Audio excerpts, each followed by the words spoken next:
Bapak Ibu, saudara-saudari, haleluya. Katakan kiri kanan, semangat. Mana belum? Saya belum lihat. Katakan semangat.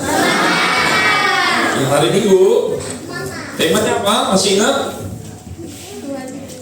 Ya, gampang. Ini tema benar-benar secara arti yang kebanyakan tema ini. Masa sih seperti itu?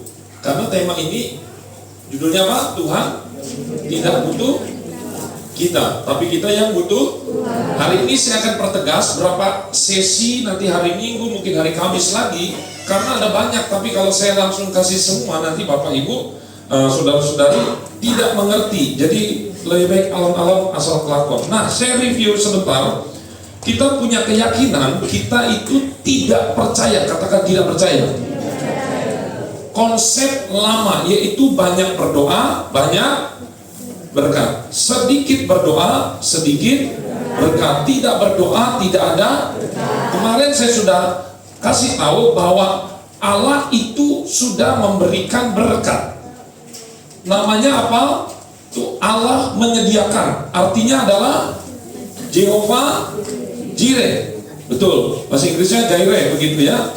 Nah, berkat itu sudah disediakan. Katakan sudah disediakan. Sama seperti siapa ya? Contohnya begini.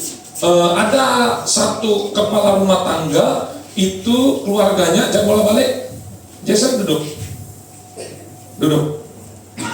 Nah, yang di bawah 5 tahun belum sekolah nggak ada masalah ya. Tapi yang udah sekolah jangan bolak-balik. Oke, jadi ada kepala rumah tangga itu menyediakan makanan.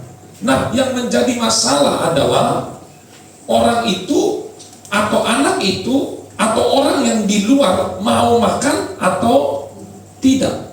Makanan sudah disediakan, artinya Tuhan sudah memberikan berkat. Berkat kemarin saya sudah kasih tahu ada berapa macam berkat? Dua. Berkat umum dan berkat khusus. Berkat umum contohnya Tuhan memberikan apa? Nafas, matahari. Kemarin saya sempat kasih tahu ada mati lampu dan segala macam. Jadi itu namanya berkat umum. Kalau untuk makan dan minum itu juga sama, berkat umum. Untuk kebutuhan sehari-hari Tuhan nggak jahat sama orang-orang yang tidak kenal Tuhan juga. Nah, tetapi secara khusus itu ada namanya berkat khusus. Nah, berkat khusus adalah orang yang masuk dalam kategori rumah. Kira-kira Bapak Ibu, coba misalnya rumah saya sudah sediakan hidangan. Bisa nggak orang tiba-tiba nggak tahu dari mana ujuk-ujuk masuk makan? Bisa? Kenapa nggak bisa? Kenapa nggak bisa? Karena saya nggak kenal. Saya nggak kenal, tiba-tiba dia masuk mau makan. Nggak boleh. Pasti saya apa? Usir. Kecuali saya kenal Bapak Ibu, tiba-tiba Bapak Ibu saudara-saudari, minta makan, boleh. Saya kenal. Nah, Tuhan juga akan memberikan berkat khusus kepada orang-orang yang disebutnya sebagai anak. Nah, inilah yang disebut berkat khusus. Nah, berkat khusus itu Tuhan sudah sediakan. Ingat ya, Tuhan jangan berpikir konsep begini. Ketika kita berdoa, ketika kita menyembah Tuhan, ketika kita baca Alkitab, Tuhan tiba-tiba merogoh sakunya, nih uang buat kamu. Bukan begitu caranya. Tetapi berkat khusus itu kita peroleh dengan cara apa? Ingat, saya menyediakan makanan. Terus contohnya kita semua mampir ke rumah saya. Kira-kira apakah saya akan ambil makanannya dan saya akan suapi Ibu Tri? Saya suapin. Kita diem aja. Begitu? Tidak. Apa yang harus kita lakukan? Itu namanya nggak tahu diri ya, betul ya?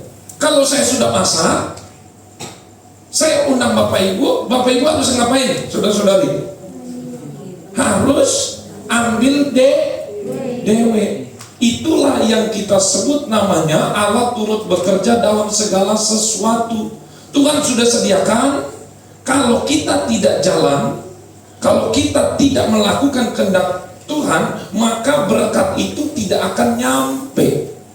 Ingat, saya mau tanya sama Bapak semuanya, Tuhan itu Tuhan malas atau Tuhan yang rajin? Kira-kira kalau kita itu lihat anaknya malas, jengkel atau senang? Jengkel. Ingat, kalau manusia aja jengkel, apalagi Tuhan. Jadi kita nggak boleh berpikir tidur-tidur, malas-malas dan segala macam. Berkat naplok, jangan harap. Ingat, berkat sudah diberikan. Sama seperti mana sudah diberikan di padang gurun. Tugas orang Israel adalah memungut. Kalau dia tidur sampai malam, bisa dapat? Nggak bisa.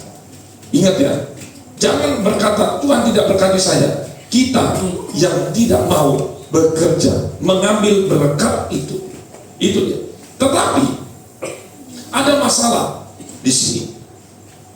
Kemarin saya sempat ngomong begini, kita berdoa, kita baca Alkitab, kita beribadah, kita pelayanan, jangan mengharapkan berkat.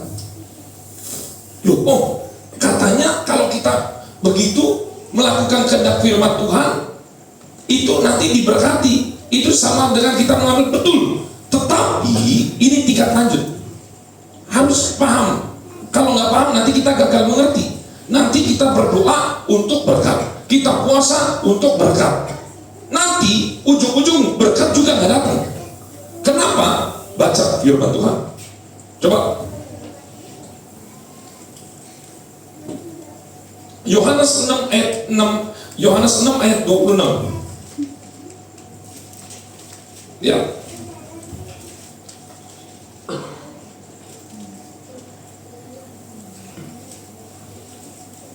Yohanes 6 ayat 26. Agak kecilin sedikit, Pak. Yohanes 6 ayat 26. Sudah ketemu semua? Kita baca bersama-sama. 1, 2, 3. Yesus berkata mereka, aku berkata kepadamu, sesungguhnya kamu mencari aku, bukan karena kamu telah melihat tanda-tanda, melainkan karena kamu telah makan roti itu dan kamu yang banyak. Ayo, kira-kira ini positif atau negatif? Nah, ini juga sama. Kalau Tuhan Yesus ngomong, kita berdoa, kita dengerin firman Tuhan, kita menyembah Tuhan. Ujung-ujungnya Tuhan Yesus ngomong begini, aku berkata kepadamu, hei jemaat-jemaat GPD kasih, sesungguhnya kamu berdoa, pelayanan, puasa, baca Alkitab, bukan karena kamu melihat tanda-tanda, bukan karena mengasihi aku dan segala macam, tapi karena kamu telah makan roti. Makan roti itu gambaran dari berkat. Kamu karena ingin diberkati, ingin sehat, itulah kamu mencari aku. Ini sindiran. Sama kalau kita orang tua punya anak kita kerja bantuin orang tua hanya untuk mendapatkan upah, hanya untuk mendapatkan warisan. Tapi sebenarnya hatinya, lu mau mati kek, lu mau sehat, mau sakit, gua nggak peduli. Yang gua peduli adalah hartanya kamu, harta orang tua. Bagaimana sikap orang tua? Tersinggung apa senang punya anak begini? Tersinggung. Demikian juga Tuhan. Memang dengan kita berdoa, dengan kita puasa itu sama. Itu seperti kita dapat kupon nanti ditukarkan nanti dengan hadiah-hadiah. Kenapa saya percaya itu? Karena setiap apapun yang kita lakukan, ingat, satu gelas kita beri untuk Tuhan itu tidak sia-sia. Ada ayatnya, ada di dalam Mazmur. Tangisanmu aja itu ditampung dalam kirbatnya Tuhan. Ya, ada lagi. Satu gelas itu engkau berikan untuk hamba Tuhan, itu berkatnya tidak hilang. Jadi kita lihat di sini, Tuhan itu tidak menganggap sia-sia apa yang setiap kita lakukan untuk Tuhan. Amin. Saya mau nanya, apakah semua rumah di surga Kan Yesus berkata, aku ke surga untuk menyiapkan apa? Dalam bahasa Inggrisnya mansion. Tahu mansion? Kayak perumahan atau bukan? Bukan. Coba di sini jarang ya, ada nggak mansion? Kayak di mana ya? Pakuan yang rumahnya sendiri-sendiri itu nanti sebelah lagi jauh-jauh. Nah itu. Dan tapi ini lebih megah lagi. Ini biasanya di Eropa banyak. Yang sini nanti di sana lagi, di sana lagi. Bukan yang dempet-dempetan. Gitu. Ini kata saya atau kata firman Tuhan? Firman Tuhan ngomong, aku kembali kepada Bapa untuk menyiapkan rumah. Dalam bahasa mansion. Itu rumah besar. Pertanyaan saya, rumahnya itu sama atau berbeda? Sama atau beda-beda?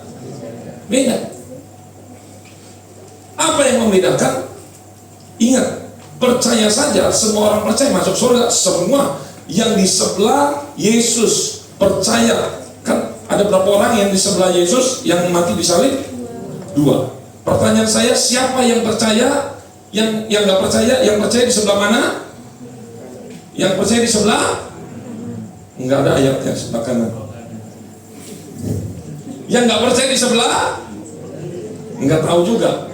Nanti tersinggung loh. Tiba-tiba yang di sebelah kanan yang menghujat, yang sebelah kiri yang masuk surga, nanti dia protes. Kenapa saya? Tahu nggak kenapa? Karena ini masuk ke dalam kategori budaya Asia.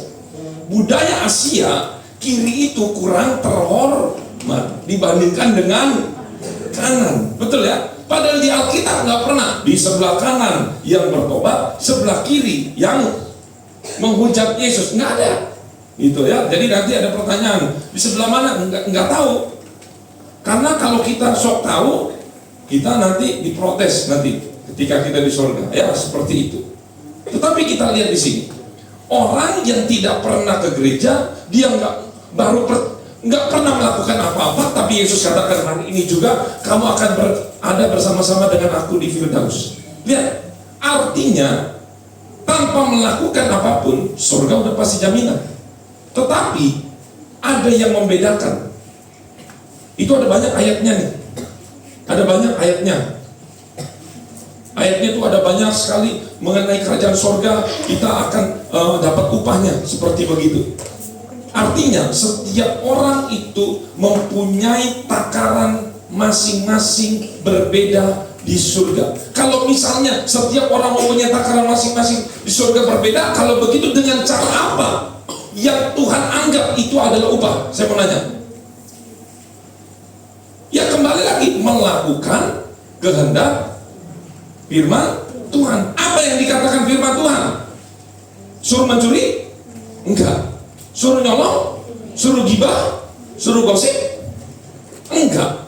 Suruh apa? Berdoa? Betul? Renungkan firman itu siang dan malam? Artinya baca Alkitab? Betul? Suruh ibadah? Ada ayatnya? Betul? Betul? Suruh melayani Tuhan? Betul? Suruh memberi? Betul? Ya udah, lakukan aja itu. Karena itu yang akan dikonversikan, ditukarkan. Tetapi ingat, kalau di surga aja Tuhan sediakan, masa di bumi Tuhan gak jamin? Makanya firman Tuhan katakan, jangan kamu khawatir akan hari esok. Itu ngomong perkara duniawi. Tetapi ingat, ini perkataan keras. Jangan mencari Tuhan karena kamu telah melihat mujizat. Lihat ayat yang berikutnya, 27. Bekerjalah, coba baca baik-baiknya. 27, 1, 2, 3. Bekerjalah bukan untuk makanan yang akan dapat. Stop. Bekerjalah artinya apa? Kita melayani Tuhan. Semua tadi, mulai baca Alkitab, berdoa, pelayanan, segala macam. Bekerjalah bukan untuk sesuatu yang dapat binasa. Uang bisa hilang, bisa hilang. Ingat, wajah ganteng bisa rusak, yang cantik bisa rusak, bisa. Terus apa yang tidak dapat binasa? Next berikutnya, melainkan untuk makanan yang bertahan sampai kepada hidup yang kekal. yang akan diberikan anak manusia kepadamu. Tuh, siapa di sini yang angkat tangan? Berarti kau mengimani. Siapa di sini yang yakin engkau akan diberikan berkat ketika kita bertemu dengan Tuhan? Amin. Oh, yang angkat tangan cuman nggak nyampe 10%. Oh, sekarang semuanya mau berkat. Oke. Saya belum. Saya juga mau. Lihat ya, baca ulang. Ini luar biasa. Melainkan makanan bertahan sampai kepada hidup yang kekal yang akan diberikan anak manusia kepadamu. Siapa anak manusia? Siapa anak manusia? Saya panggil Carol, maju ke depan. Maju. Ini begini. Misalnya saya Tuhan Yesus, saya kasih sertifikat mention gelar. Ini ada mahkota. Mahkota ada berapa? Ada berapa mahkota di firman Tuhan? Ini saya loh ngomong 5. Nih plus mahkota 1, 2, 3 dikasih, terima. Penyerahan foto, ya balik ke sana. Udah turun lagi, mulai salva lagi. Inilah, ini ada upacaranya, saya yakin. Nah, seperti begitu ya. Silakan dulu. Karena jelas di sini, di sini dikatakan apa? Anak manusia diberikan anak manusia kepadamu. Sebab dialah yang disahkan oleh Bapa Allah dengan meterainya.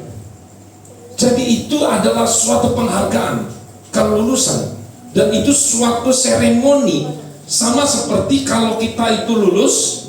Siapa di sini yang udah kelas 6 atau kelas 3 yang sudah mau lulus, angkat tangan. Nah, itu ada seremoni, ada upacaranya. Wah, itu keren banget. Dipanggil nama kita satu-satu. Amin. Tunggulah hari itu. Saya juga rindu hari itu akan terjadi. Dan saya harap yang saya lihat di tempat ini, coba lihat matanya. Oke. Semua nanti kita akan bertemu di surga. Amin. Ya nanti ya ketemu di surga ya. Jangan takut mati. Orang yang takut mati cepat mati. Orang yang tidak takut mati Tuhan akan kasih. Ada ayatnya. Nggak usah tabu ngomong kematian. Semakin kita tidak takut mati, semakin Tuhan akan berikan nyawanya dan perlindungannya itu nyata. Amin. Ayat 28. Lalu kata mereka kepadanya, baca, apakah yang harus kami perbuat supaya kami mengerjakan pekerjaan yang dikehendaki Allah? Nah ini deh, kan kita kan mau nih dapat upah nih. Apa dikatakan? Lihat jawab Yesus kepada mereka, inilah pekerjaan yang dikehendaki Allah, yaitu hendaklah kamu percaya kepada Dia yang telah diutus. Kalau untuk percaya kita semua lebih hebat dari mereka semua kan, karena mereka masih belum percaya Yesus adalah Tuhan dan Juru Selamat. Tetapi ingat, kata percaya saya sudah kasih tahu, dia itu bukan pasif tapi aktif. Ya, kata percaya itu aktif. Percaya Dia artinya mengandalkan Dia, bukan mengandalkan berkat Dia.